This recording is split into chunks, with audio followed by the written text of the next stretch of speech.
What's going on, everybody, and welcome to a special episode of Ask a CISSP Cross DBS Cyber. So today is kind of a wild day. This is the evening of the biggest IT outage of mankind, is what they're calling it, right? So there was a little accident today with Crowdstrike that impacted Microsoft systems. And Elizabeth Stevens, friend of the podcast, reached out to me and said, hey, can we hop on and kind of talk about the event and kind of break down what is going on? It should not be so fearful is what the internet is right now, and just kind of what can be done, what's the path forward. So it's a little bit off the cuff, but never miss an opportunity to talk to a friend on the podcast, especially about something that's so relevant, as opposed to waiting until Monday, which we'll still talk about it on the other side of the firewall. But we wanted to kind of hit it while the iron was hot and have this discussion. So again, welcome, Elizabeth. And if you could just remind people who you are and what DBS Cyber does.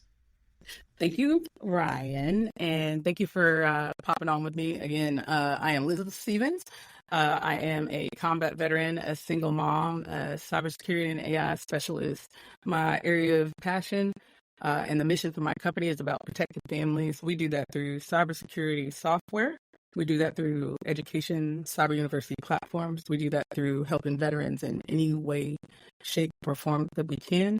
Currently, the biggest thing for us, as we talked about last time, is creating an application called TOVA, which is an AI-powered personal assistant. I like to call it a PTSD dog on your mobile, so that veterans can feel strong enough and capable enough to take care of their own mental health and to help themselves using something that doesn't require them to be more responsible for something in times of need. Again, DBS Cyber, we are all about protecting America, protecting families, and serving in any way, shape, or form that we can. And again, thank you for having me on. I love what you've been doing since the last time I was on the podcast. I promise today we're going to keep it on track and keep it under a half an hour. I appreciate that. Can never go too long, right? Especially if it's good content. We're having a good discussion. But yeah, since you were on last time, I think I've had a handful of interviews. Hitters. Yeah, a handful of heavy hitters. I've been watching you. I appreciate that, but please excuse the background noise. So we both are contending with something. So I don't know if you can hear I have a thunderstorm just rolled in down in Florida. So prepare for the rest of the exercise to have booming in the background. That's what we do. Every evening there's a storm down here. But again, we're dealing off the cuff, right? It's not perfect. And if you're stuck in the airport, then, hey, this is good content for you to listen to. So Exactly. So I'll kick it off with let's talk about what happened. The relationship between CrowdStrike and Microsoft is such that Microsoft builds the software, owns Windows OS. CrowdStrike, like many other service providers, is responsible for deploying and patching their software in support of the Windows OS. CrowdStrike provides cybersecurity. They do this by protecting those. Now, the reason why this is important is because at the very OS level is the level of your computer that allows it to turn on for us normal people. CrowdStrike software is at that level. So all of the things that happen before you turn on, before you see the Windows emblem, CrowdStrike is doing their part on that back end. What that means to us normal people is that when CrowdStrike deployed their updates, their Windows OS updates, and they had this bad patch, the Windows system felt the bad patch, understood it as something that was wrong, and stopped attempting to load normally. That is why you get the blue screen of death. You may have seen that in many other ways from many other companies. CrowdStrike's not the first. Unfortunately for them, this was significant because of the timing of it for so many people, because of the broad reach and the broad scope.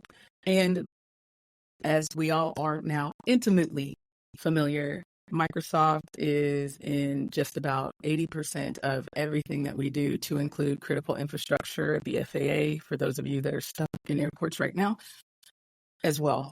So this is not currently considered a cyber attack. I'm the one that would always say, this is what a cyber attack would look like. That is correct, but this is not that. This is self-induced harm. Currently, CrowdStrike is coming to the table. They say they did not do it on purpose. This is a fault of people, process, and tools. So when we talk about what happened today, it's a global information technology outage. It's a stark reminder that in the digital world, These things that we count on are extremely fragile. For those of us who are unable to access services like your financial services, I myself was at Home Depot today because I needed to get some stuff for a repair because, like in Florida, we have storms up here in Tennessee, and I got flooded, and they're not able to access receipts. They're not able to use some of the systems that they use to identify what people picked from the counters and put into your cart. So it's not just the FAA, which is significant. It's also daily lives things like your telephones, your access to internet. Some people can't even turn on their computers. This is just a present reminder of how quickly technology, while a great enabler, can disrupt all of our lives. And so, again, I'll say out loud, Ryan, as I always do, all my information is open source based on my years of expertise. I'm a subject matter expert in certain things. I can tell you today that the investigation is not complete. This is, in my personal opinion, a cascading software failure, and it highlights a critical vulnerability for some of us, but it's a critical point for my upcoming book, which I'm supposed to say. Right. And I was what going we to get there. talked Yeah. about. I know. Look, I saw it in your eyes. Building a resilient digital future will be out next month, but it's about understanding and recognizing that no system, no matter what it is, man-made, AI, concrete or digital, no system is infallible, and that's why preparedness is the key. No, absolutely. And I think a lot of people misunderstand the blue screen. So when it does fail and it does go to the blue screen, that's a protection feature, right? It's not a flaw, it's a feature. In this case, it's very baffling to people. Like I saw pictures all over the internet of just conference room tables, all blue screened. You saw New York, so Times Square, blue screen. Obviously, a lot of airports were down, so if you were walking around the terminal, you would see that screen as well. We did it to ourselves, right? So this is a distributed denial of service from the good guys, not the bad guys. Well, look, we are talking about Crowdstrike, so hey man, yeah, I won't say good guys, bad guys, but yes, this is not one of those. This is not a threat actor. It's not a commoditization attack, unless it's an insider threat. But again, we can't really say that. I think we talk about this. The outage isn't just a headline; it's a real world experience. We're all experiencing it. Again, not to be too lighthearted about it, because my whole point is that no one should be panicking right now. Let's not talk about who to blame or why, because this is not one of those situations. It's people, processes, and tools. Right. We have to invest in our people first, then you invest in the processes, because if you invest in a tool but you don't invest in your people, then it doesn't make any sense. It's going to fail. If you don't invest in your processes, it's going to fail. I know some people will say go to AI and that could help. It will not help, because if your people and your processes, or your people or your processes are messed up, the tools are not going to help.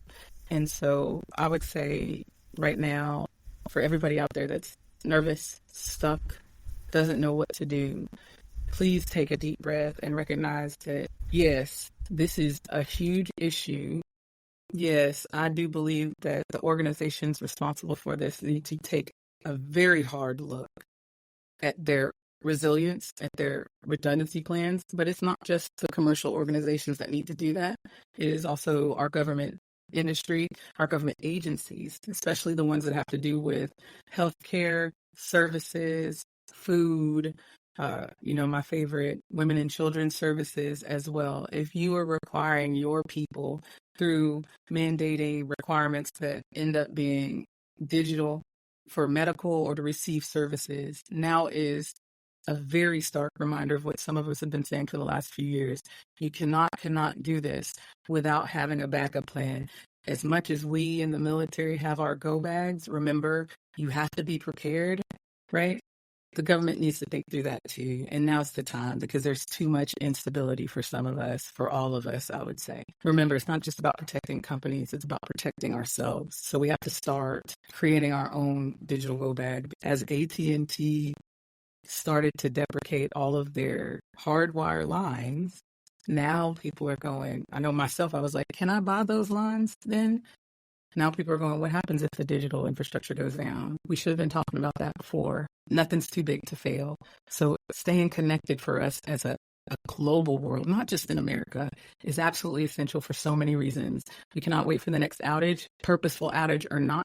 Now is the time for us to talk about how you're going to get out there and vote, what changes you're going to make, who you're going to talk to, if you're talking to your congressman, your doctors, your lawyers, your service providers.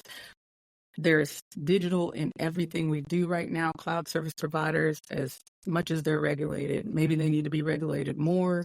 We'll see what happens. But SolarWinds was just yesterday, and those of you following the SEC findings also will recognize that even the courts right now don't necessarily have an answer. So start making yourself smart. Start thinking about the fact that while we can't always prevent incidents, we can be better prepared to handle them. So let's not focus on blaming people. Again, Crowdstrike's not my favorite, but they may be better than others. Let's focus on how we can be better prepared to handle this.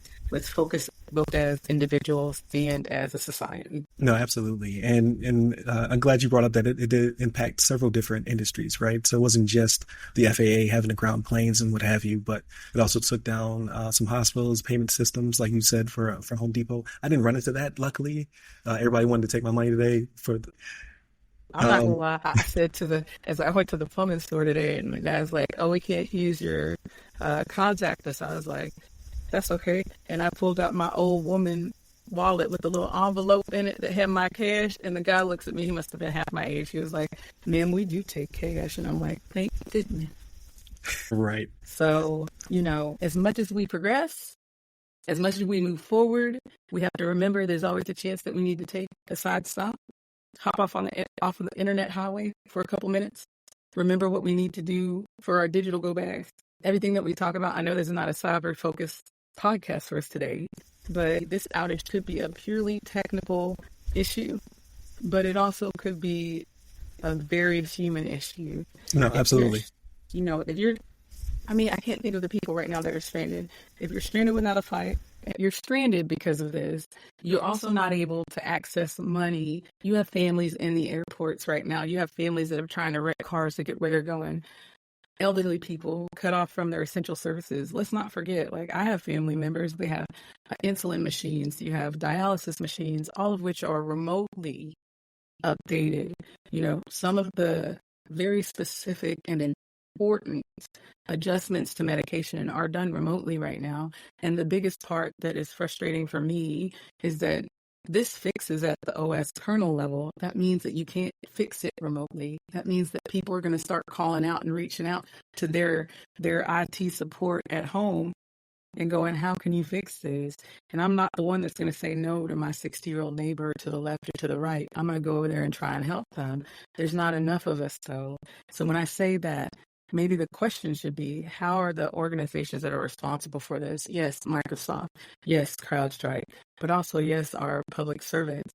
How are they identifying ways in a people-centric approach to make sure that the people who, in general, how many people even know what an OS level kernel is, can't help themselves? I need to see letters coming out that say, when you get on your computer. But here's the worst part. I need them to send out information. How are the people that can't access their computers going to receive that information? Right. How are you going to send somebody? Right. What does a PACE plan look like for a civilian, right? We're used to primary, alternate, contingency, and emergency, right? Exactly. But how does that look on the outside? I love you hear the thunder in the background. Thank God stuff power, right? But with that being said, for those who are kind of uninitiated and don't necessarily understand what was going on. So I woke up with a message from Shannon. I probably got up 6:30 today, walked the dog and what have you, and I saw it.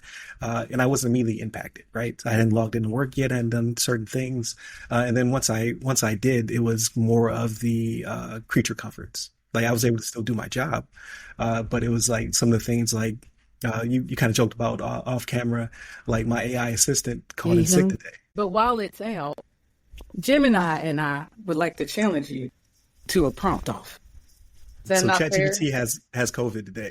Oh. It's unable to respond. I'm not above challenging you when you are a man down, especially if it's right. And ChatGPT's defense, it did work. It did come up and respond. The problem is that it doesn't know I have a paid account. So I've run out of tokens already. Nah. So I can't ask any more questions for the next 24 hours. Well, agreed. To be fair, I use Gemini right now, not advertising. We're not, well, maybe I am advertising Gemini. Can I get some more? Can I get some more tokens?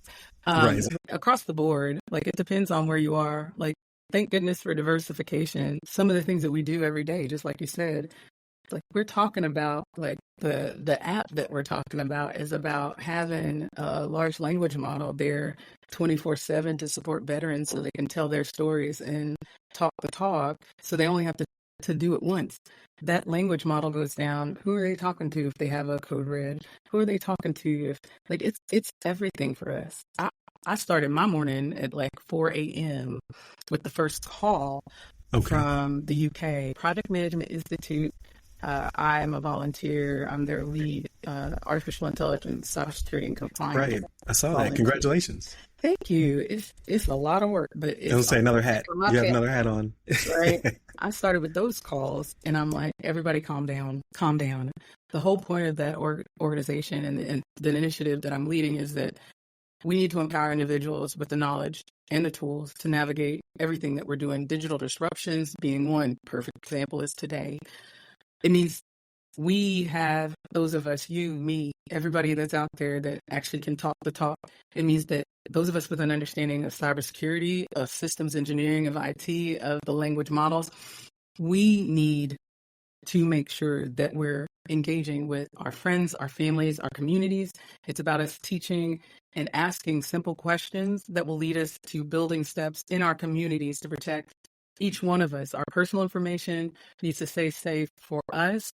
Our online stuff needs to stay safe for the companies that are using that to service us. The organizations, they have a responsibility to us just as much as we have a responsibility to protect ourselves. So when we start talking about how early or what's going on, it's not just like we're able to do a podcast today. You said you turned on your stuff. The reason my stuff doesn't go down is because I do a lot of defensive stuff to make sure that a Right. person that thinks like me, you're blue team, I'm definitely red, to make sure that a person that thinks like me can't block me from doing things. But there's a lot of people out there that couldn't even get to what's going on the internet right now.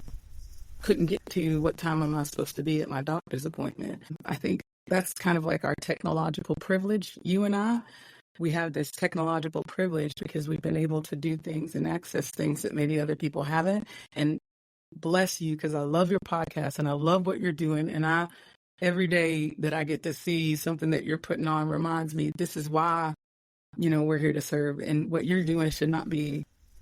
And I appreciate that. I'm being honest, being able to see people that look like us and speak like us in there, in the know, saying the words, that is helpful to so many people. While this outage is frustrating extremely for me, I'm tired, right? I'm tired. It's disrupted people's routines. It's made people uncomfortable. Like most of my calls are about making sure people know, do not panic. Do not panic. Right. We're okay. We can help you. Let's make sure we just walk the walk. We did it before the computers were here. The whole generation doesn't know that. But we did it before computers were here. We can do it now. We just got to think smart. And while, again, maybe now is the time for our policymakers and industry leaders to start prioritizing this digital resilience, because they haven't prioritized it before. Not being attributional, just recognizing business is about revenue and investment is about technology and innovation. Everybody's looking at AI right now because that's the next big thing. We need to secure the things that we own. We need to secure the things that we have. We need people like you educating people and talking the talk in languages that people can speak. We need stronger regulations. We need incentives for the companies. We need audits.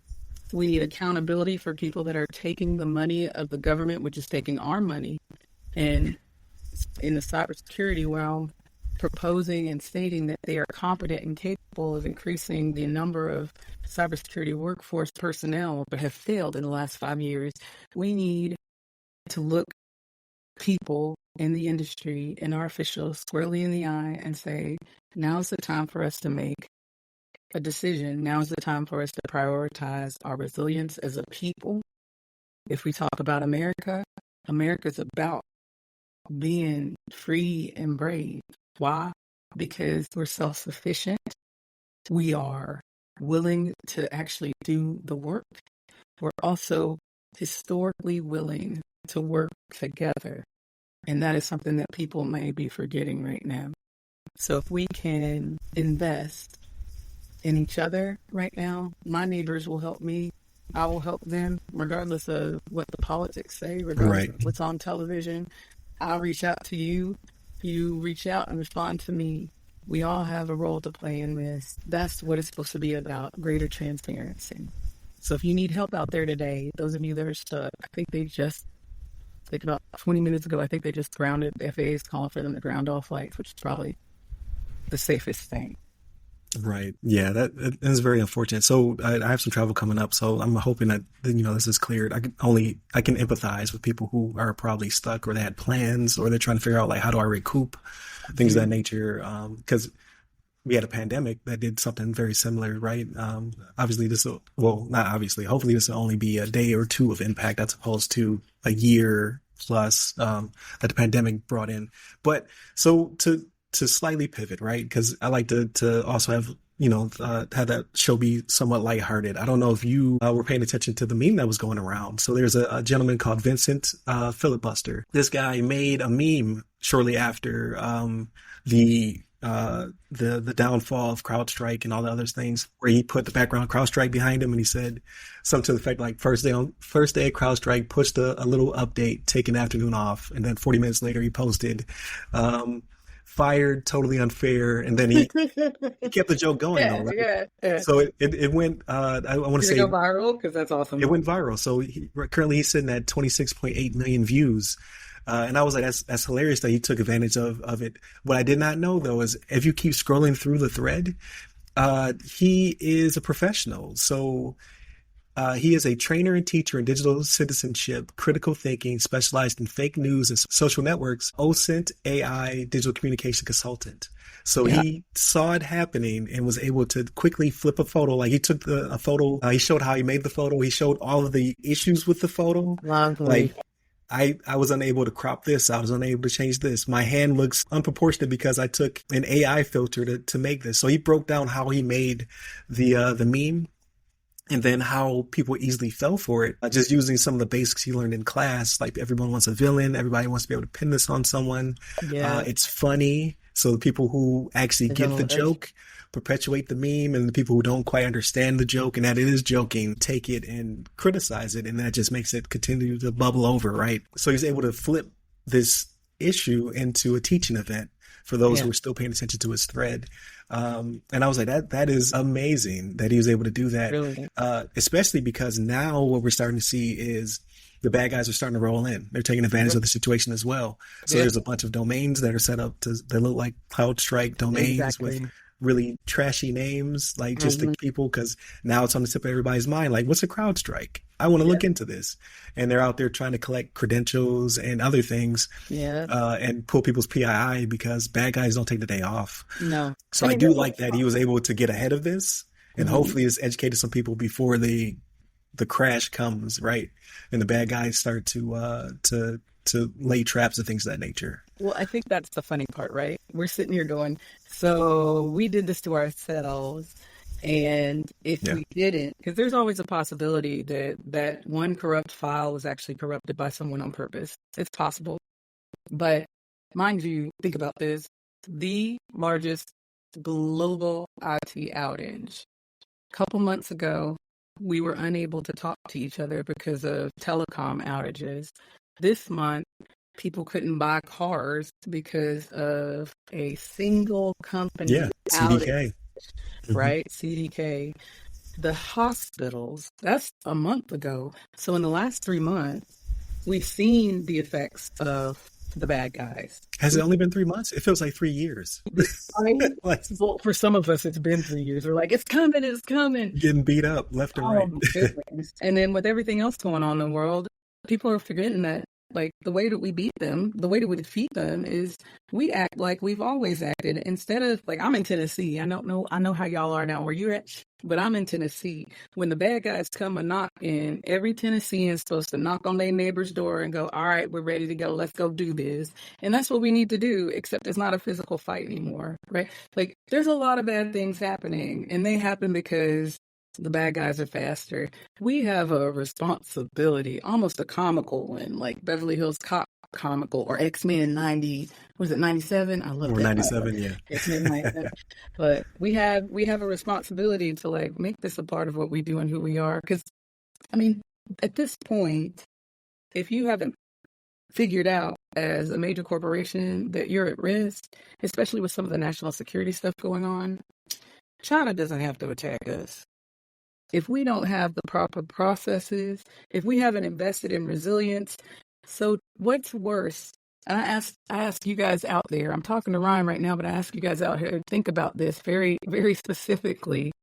What is worse for us if someone who is responsible for this level of impact makes a single mistake, and that mistake cascades into this, not Swiss cheese, a single point of failure?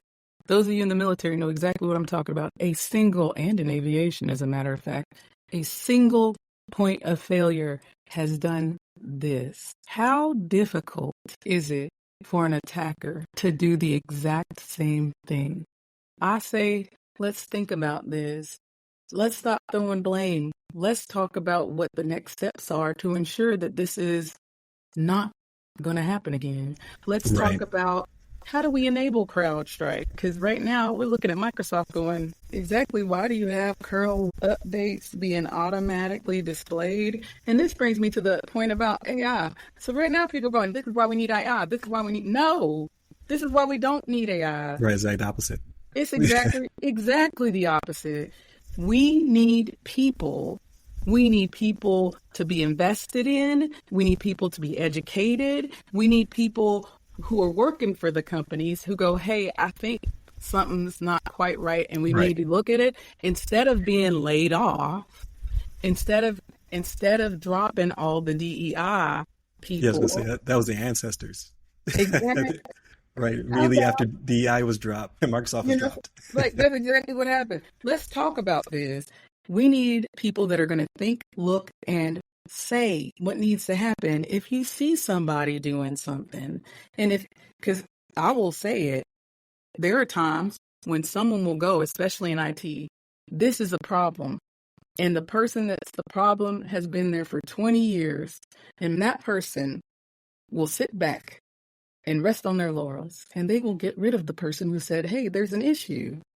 And people will make all kinds of assumptions, but they will never actually come back to the actual issue. That's the problem. We need to look at the issues as if they're issues. We need to forget. No, I won't say forget. We need to honor our differences. We need to honor our uniqueness.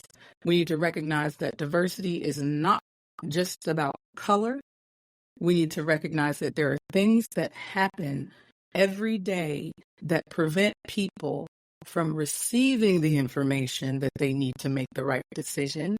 And that bad behavior may not even have to do with IT. It may have to do with cognitive bias. But when you think about it in that way, remember, the issue is the issue, not the person. And that's what we got to get at. It's not about pulling out another tool. It's not about blaming so-and-so. It's not about going on a witch hunt. It's about going, okay, we just saw this is the best tabletop exercise of all time. Next time this happens, who do you call? What do you do? How can we react? Because I know you is just like me. I'm going, so AT&T has lost my information. SolarWinds is in the core. Now 110 million people's information. And then somebody, I can't remember his name, he says, I don't know what they would even do with this information. And I'm going, I do. And it's not a good thing. Right. But, thanks for playing. We got to, back to it. See, this is why we always get off track, because I start talking and you start letting me. The whole point of today's podcast, the whole point of today's, session, what happened was a base foundational level brick in your Microsoft machine, in the Microsoft servers, in the big thing that they call an operating system at the very base level, a kernel. Yes, it sounds like a piece of popcorn, but something very small. It's the one thing that caused all of this, something very small. Could it have been prevented? Yes. Not just yes, could it have been prevented by a thing? We have people, we have processes, you have tools. You'll see a bunch of people saying, hey, why didn't they do this, this, and this? All of that is complicated terminology for them to say, hey, you do not do something that can have this level of impact without implementing checks and balances and Right. tests to make sure that this thing doesn't. So at the end of the day, once CrowdStrike finishes doing their investigations, if they do, I encourage full transparency. We may find out that it was a copy-paste error. We may even find out that it was in fact a threat actor. But the point is, one single thing should not have been able to cause this. Now, how long will it take for everyone to get back up and running? We don't know. People still can't buy cars in Tennessee right now. Healthcare organizations like Optum are still reeling from the stuff that's going on. Right. People are still being ransomed. And just like you said, right, a lot of people on the bad people side are starting to take up their tools and move and shake and move and groove. This is life. This is the state that we're in. Do not be afraid. Do not think that there's zombies outside your door trying to get in. The secret is they've been here for the last 6 years and you guys just didn't know it. They're your neighbors, they're your people, but guess what? You're a zombie too. So all owe it to each other to try and fix this. We owe it to each other to help each other be better at this.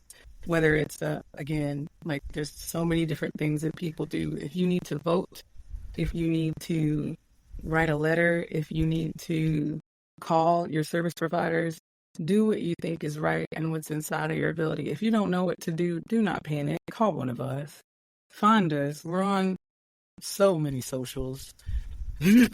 Right. So many different places. So many of the people that you've had on this show, so jealous, are there and they know and they're willing to help and they're willing to talk. Start a podcast, start a TikTok, ask the questions. We'll help. Just remember, it's not about the tech. Yes, it's the tech that's the problem, but it's really about the people. It's about the people, and you're the person of value, and none of this is your fault, except for the people that are the ones that are doing this, and we will find you. But those are for the threat actors. It's not your fault. Do not panic. I know it's hard, and for those of you that are going, I didn't really feel the impact, please remember that the person standing across the table from you or sitting across the counter from you, this is the only way that they can get medicine for their kids.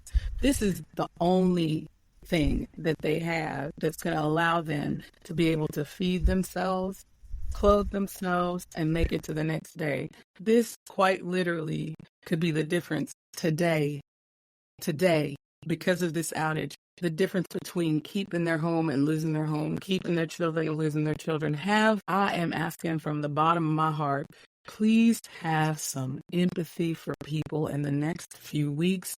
This is not their fault. No, absolutely. So before I let you go, one more time, the name of your book. I know it's not out yet, but the name of your book, so people can find it once it does launch. I'll have you back on when it launches. Your website, and then where people can find you. So the book is called Building a Resilient Digital Future, Comprehensive Guide to Cyber Risk Monitoring. It should be released around the 15th of August. We're very excited about it. If you've never read a cybersecurity book before and you feel like it's not for you, this was meant for all of us.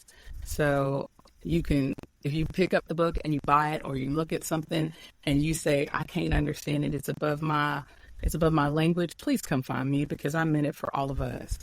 I'm Elizabeth Stevens. DBS Cyber is our company. We believe in, and strictly continue to say, our primary job is to protect families.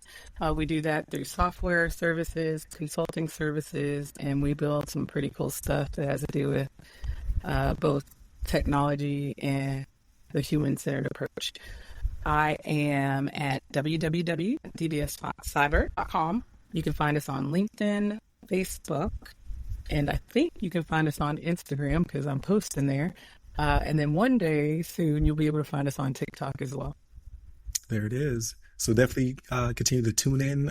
You can find us on the other side of the firewall, the other side of the FW, or Ask a CISSP, pretty much on every social media platform you can think of under Rai Security Guy or Ask a CISSP.